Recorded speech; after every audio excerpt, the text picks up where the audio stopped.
Hello, welcome. So, first of all, आज अपन बात करेंगे DoS attack and DDoS attack. So DoS attack is a denial of service attack.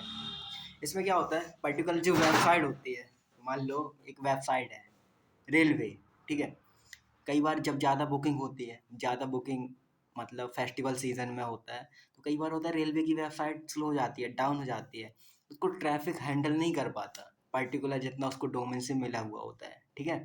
Domain क्या होता है एंड होस्टिंग क्या होती है, ये अपन अलग देखेंगे. उसको डेटाबेस अलग है, हो गया.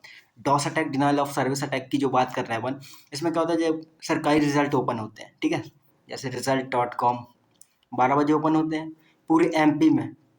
ट्रैफिक हैंडल करने की अगर उस वेबसाइट की क्षमता है 10,000, कि 10,000 लोग एक ही बार में उसमें साइट को ओपन कर सकते हैं एंड उसमें एंटर करके अपना रोल नंबर, कोड और रिजल्ट को चेकआउट कर सकते हैं.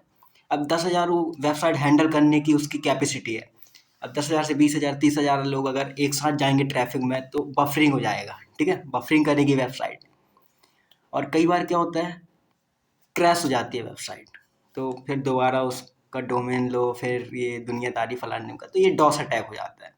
एंड साइबर सिक्योरिटी के जो बंदे होते हैं डॉस अटैक करते हैं, उनके लिए वेबसाइट, सॉफ्टवेयर, बहुत सारी चीज़ें हैं, उससे करते हैं. वो क्या करते हैं, पर्टिकुलर किसी चीज़ को, या बहुत सारी कंपनियां खुद करवाती हैं कि डॉस अटैक करो हमारी वेबसाइट में, और कमी कहाँ है, डॉस अटैक कितना हैंडल कर पा रहा है, तो इस वजह से करवाती हैं. तो डॉस अटैक आपको समझ में आ गया होगा. रेलवे की वेबसाइट में भी यही सब होता है, ठीक है. आईआरसीटीसी एंड सरकारी रिजल्ट, तो ये एमपी की हो गई, बोर्ड. एंड तो डॉस अटैक एक सिस्टम से ही अपन कर सकते हैं. इसके विपरीत है D DoS attack, distributed denial of service attack.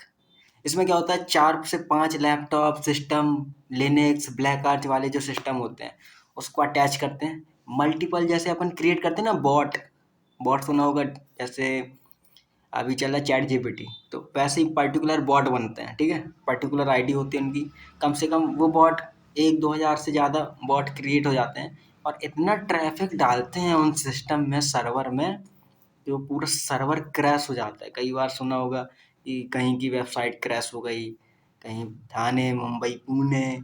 तो यहाँ थाने आने, पुणे होने की इसलिए होती है कि इनका लोचा चलता रहता है, लफड़ा. कहीं साइबर सिक्योरिटी के बंदे से ये लोग कहीं फंसा देते हैं कैसेट, वो थोड़ी जानता कि साइबर सिक्योरिटी का बंदा है ये. जहाँ लोचा हुआ तो इनकी वेबसाइट को वो खुद ही डॉस अटैक मसक देते हैं. अब पता भी नहीं लगा कौन से वर्चुअल मशीन से कहाँ मैक एड्रेस से मार दिया. तो denial of D DoS attack जो होता है, उसके लिए पर्टिकुलर बहुत सारे लैपटॉप और सिस्टम की ज़रूरत होती है, क्योंकि बहुत सारे बॉट और सर्वर में डेटा को अटैच करके एक ही आईपी में अटैक करना होता है पूरे मैक में. फिर उसमें राउटर राउटर का गेम जो होता है सब बजा देते हैं, बाईपास कर देते हैं पूरा. जब कोई आईपी जाती है ना तो फायरवॉल डिटेक्ट करता है, तो आईपी के पीछे भी 2 आईपी निकल जाती हैं, तो फाइंड आउट नहीं कर पाता. फायरवॉल को लगता है कि एक ही आईपी है, बट नीचे से 2 आईपी जा रही हैं. तो इस अटैक से, डीडॉस अटैक से ज़्यादा पावरफुल होता है डीडॉस अटैक, क्योंकि ये बॉट करते हैं. इसके लिए बहुत ज़्यादा थोड़ा सा स्टडी भी चाहिए रहती है. सबसे ज़्यादा करते हैं ब्लैक हैट हैकर्स, बहुत पावरफुल होते हैं, बाली की तरह, कोई भी सामने आ जाए फाड़ देते हैं. तो इसलिए डीडॉस अटैक थोड़ा सा बहुत, और इनके सॉफ्टवेयर भी बहुत पेड हैं, ओपन सोर्स नहीं मिलेंगे.